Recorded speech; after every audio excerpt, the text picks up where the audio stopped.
Saudari-saudaraku yang dikasihi dan mengasihi Tuhan Yesus, pada hari ini Jumat 22 Juli 2022, kita merayakan pesta Santa Maria Magdalena. Menu sabda kita dari Injil Suci menurut Yohanes, bab 20 ayat 1, dilanjutkan ayat 11 sampai 18. Mari kita siapkan hati kita untuk mendengarkan sabdanya. Pada hari pertama minggu itu, pagi-pagi benar ketika hari masih gelap, pergilah Maria Magdalena ke kubur itu, dan ia melihat bahwa batu telah diambil dari kubur. Tetapi Maria berdiri dekat kubur itu dan menangis. Sambil menangis, ia menjenguk ke dalam kubur itu, dan tampaklah olehnya dua orang malaikat berpakaian putih, yang seorang duduk di sebelah kepala, dan yang lain di sebelah kaki di tempat mayat Yesus terbaring. Kata malaikat itu kepadanya, "Ibu, mengapa engkau menangis?" Jawab Maria kepada mereka, "Tuhanku telah diambil orang, dan aku tidak tahu di mana ia diletakkan." Sesudah berkata demikian, ia menoleh ke belakang dan melihat Yesus berdiri di situ, tetapi ia tidak tahu bahwa itu adalah Yesus. Kata Yesus kepadanya, "Ibu, mengapa engkau menangis? Siapa yang engkau cari?" Maria menyangka orang itu adalah penunggu taman, lalu berkata kepadanya, "Tuhan, jika Tuhan yang mengambil dia, katakanlah kepadaku, di mana Tuhan meletakkan dia supaya aku dapat mengambilnya." Kata Yesus kepadanya, "Maria." Maria berpaling dan berkata kepadanya dalam bahasa Ibrani, "Rabuni," artinya guru. Kata Yesus kepadanya, "Janganlah engkau memegang aku, sebab aku belum pergi kepada Bapa. Tetapi pergilah kepada saudara-saudaraku dan katakanlah kepada mereka bahwa sekarang aku akan pergi kepada Bapakku dan Bapamu, kepada Allahku dan Allahmu."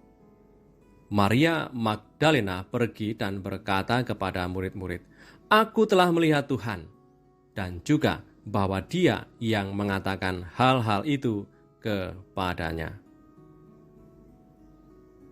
Demikianlah sabda Tuhan, terpujilah Kristus.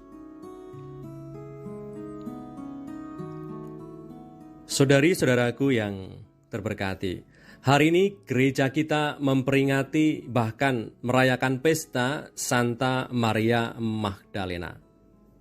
Maria Magdalena adalah salah satu dari wanita-wanita yang disembuhkan oleh Yesus dari kuasa roh-roh jahat, dan kemudian menjadi pengikut dan pelayan Tuhan selama karyanya.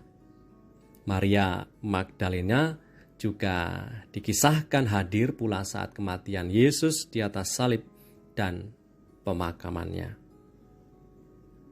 Saudari-saudaraku yang terberkati, betapa kesedihan dan duka yang mendalam seringkali membuat kita lupa bahwa masih ada Tuhan hadir.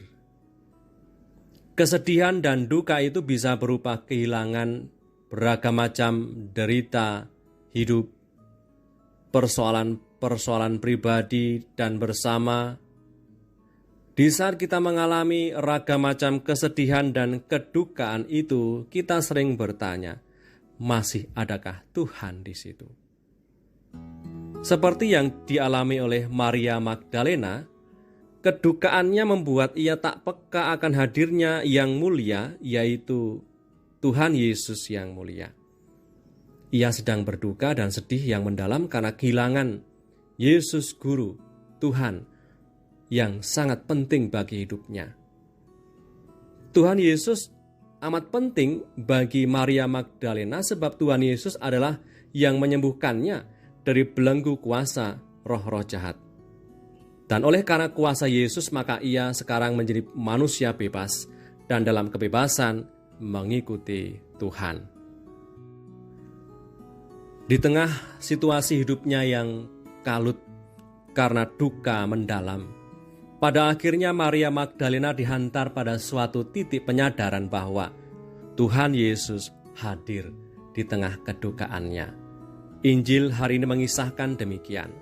Kata Yesus kepadanya, "Ibu, mengapa engkau menangis? Siapakah yang kau cari?"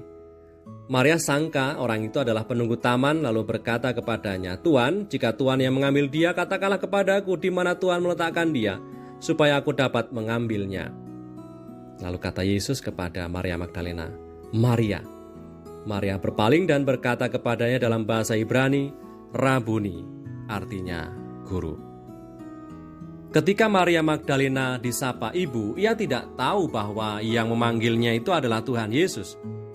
Tetapi perubahan suasana batin terjadi saat ia disapa secara pribadi dengan namanya, Maria. Seketika itu juga ingatlah ia bahwa yang memanggilnya, suara itu adalah suara yang sama yang telah membebaskannya, yaitu suara Sang Guru, Yesus Tuhan. Mengapa Maria Magdalena ingat akan suara sapaan pribadi itu? Ya karena ia pernah mengalami pengalaman iman dengan Yesus, dibebaskan dari belenggu kuasa roh-roh jahat. Ternyata memang inilah yang menjadi kekuatan Maria Magdalena untuk bangkit dari suasana kedukaannya. Pengalaman iman yang menyembuhkan itu sangat mengakar kuat dalam hidupnya, sehingga ia ingat selalu akan sapaan pribadi itu.